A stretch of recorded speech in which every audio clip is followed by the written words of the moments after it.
Bom dia. O nosso trabalho é sobre o artigo Efeito do estradiol e da progesterona no desenvolvimento e na qualidade de embriões bovinos produzidos in vitro. Eu sou o Christian Ferreira e vou ficar responsável pela introdução. Atualmente, várias biotecnologias têm sido desenvolvidas tanto para o melhoramento animal quanto para a conservação de material genético de alta qualidade em bovinos. Isso utilizando biotécnicas como inseminação artificial, transferência e produção in vitro de embriões. A produção in vitro de embriões tem sido bastante utilizada como instrumento para a exploração máxima do potencial reprodutivo, visto que essa biotécnica, associada à coleta de ovócitos a partir da punção folicular guiada por ultrassom, permite o aproveitamento de um número muito maior de ovócitos de fêmea de alto valor energético. Entretanto, diversos trabalhos demonstram que alguns fatores influenciam no rendimento e na qualidade dos blastocistos. O principal fator que afeta o rendimento do blastocisto é a qualidade intrínseca do ovócito. Já o principal fator a influenciar a qualidade dos blastocistos são as condições de cultura após fertilização. Bom, em vivo, os embriões permanecem no oviduto até o estágio de 8 a 16 células, o que corresponde a 3 ou 4 dias. Em seguida, são transportados para dentro do útero, onde continuam a proliferar, tendo as secreções e variações reguladas por esteroides ovarianos. Já no desenvolvimento in vitro, estas modificações não ocorrem adequadamente, sendo necessário melhorias na qualidade das condições de cultura que simulem as variações, a fim de oferecer aos embriões um ambiente mais adequado.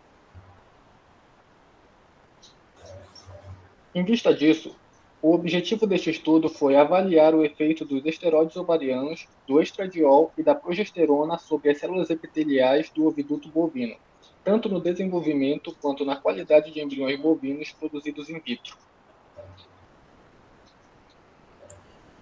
Olá, me chamo Sara Silva e vou dar seguimento com materiais e métodos. Bem, o material coletado ele foi obtido de fêmeas bovinas de abatedouro e foi aspirado dos ovários dessas fêmeas folículos com 2 a 8 milímetros de diâmetro e foram selecionados os ovócitos que apresentassem cúmulos bem compactados. Após essa seleção, os ovócitos eles foram distribuídos em gotas de meio de maturação e nesse meio continha FSH, LH, estradiol, soro fetal bovino e um meio de cultivo tamponado. E essa cultura ela foi levada a uma estufa de dióxido de carbono, na qual foi controlada a umidade, a porcentagem de dióxido de carbono, a temperatura, e esses ovócitos eles permaneceram lá por 24 horas para depois serem utilizados na fertilização in vitro. Houve a raspagem do oviduto no sentido istmo e fundíbulo, ou seja, a raspagem da tuba uterina dessas fêmeas para se obter as células epiteliais que seriam usadas nesse cocultivo. Após esse processo, as células elas foram lavadas, passaram por todo um processo de centrifugação e então foi retirada uma parcela de células para serem distribuídas em 2 garrafas de cultura, contendo um meio tamponado e o soro fetal bovino, associado ou não ao estradiol. E essas células, elas passaram pelas mesmas condições citadas no processo de maturação, até serem utilizadas no dia seguinte.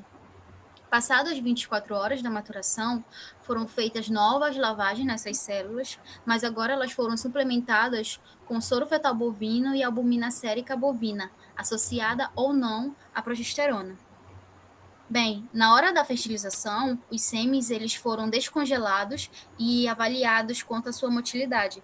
Houve todo um preparo de lavagens e centrifugações, e dessa solução foi retirada uma parcela para o cálculo da concentração, a fim de que as gotas da fertilização tivessem 100 milhões de espermatozoides. E esses espermatozoides, eles ficaram lá em uma estufa de dióxido de carbono, nas mesmas condições da maturação, para que ocorresse a maturação espermática.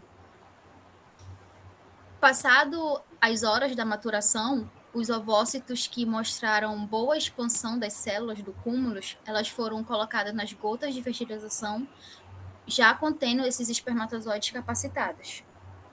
Após todo um processo de pipetagem, os embriões eles foram transferidos para as gotas de meio CR2, diferentes entre si de acordo com a presença dessas células epiteliais, que estavam expostas ou não ao estradiol nas primeiras 24 horas do cultivo, e também com a utilização ou não da progesterona também no meio de cultivo.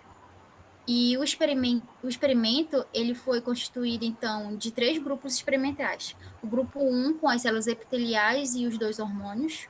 O grupo 2, com as células epiteliais e o hormônio estradiol. O grupo 3, com as células epiteliais e a progesterona. E o grupo 4 era aquele grupo controle, ou seja, o grupo sem o hormônio, apenas com as células epiteliais. E houve todo um processo de clivagem para avaliar a qualidade embrionária, e os dados obtidos, foi feita uma análise de variância para avaliar os efeitos desses tratamentos, ou seja, o efeito desses grupos.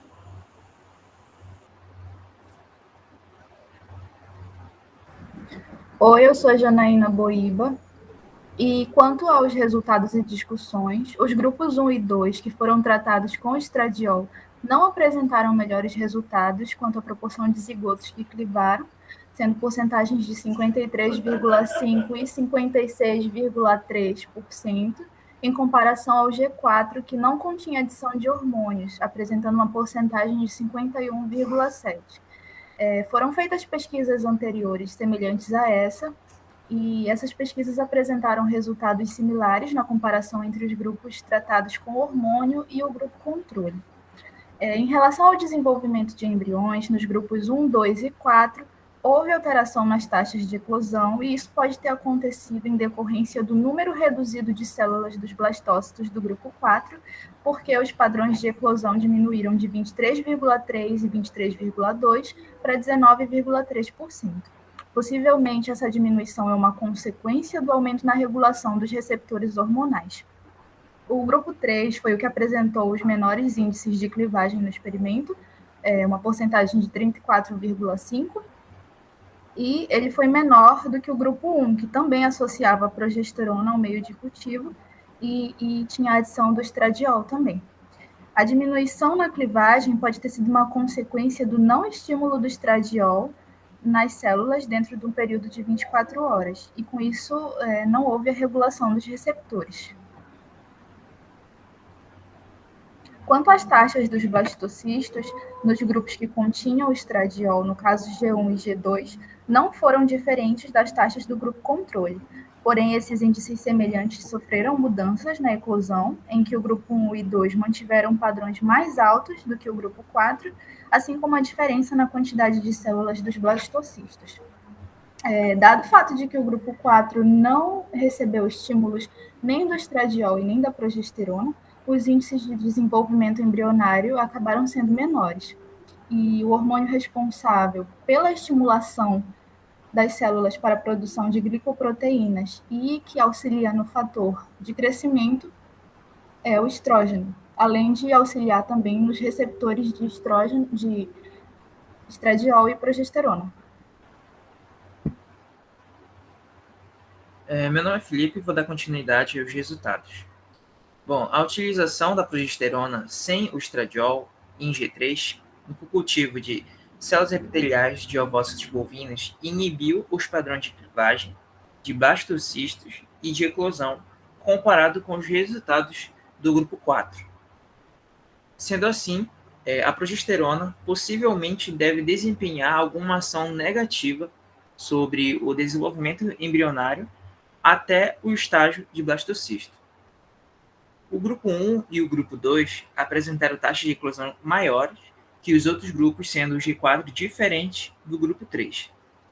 Os baixos índices de eclosão do grupo 3 podem estar relacionados às taxas de clivagem mais baixas no início do cultivo. Em relação à progesterona desempenhar alguma ação negativa, isso ocorre principalmente quando as células do ovócito não são expostas ao estradiol, já que o meio contendo apenas a progesterona diminui de forma significativa os padrões de desenvolvimento do grupo 3.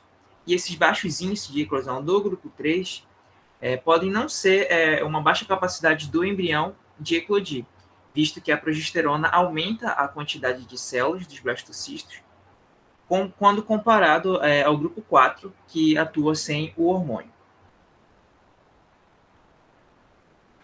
Assim, nós podemos concluir que o tratamento das células epiteliais de ovócitos bovinos com o estradiol nas primeiras 24 horas de cultivo pode ser usado de forma isolada, isso representado pelo grupo 2, que só utilizou o estradiol, ou em combinação com a progesterona, representado pelo grupo G1, que combinou progesterona e o estradiol, objetivando assim melhorar a qualidade dos embriões bovinos produzidos in vitro.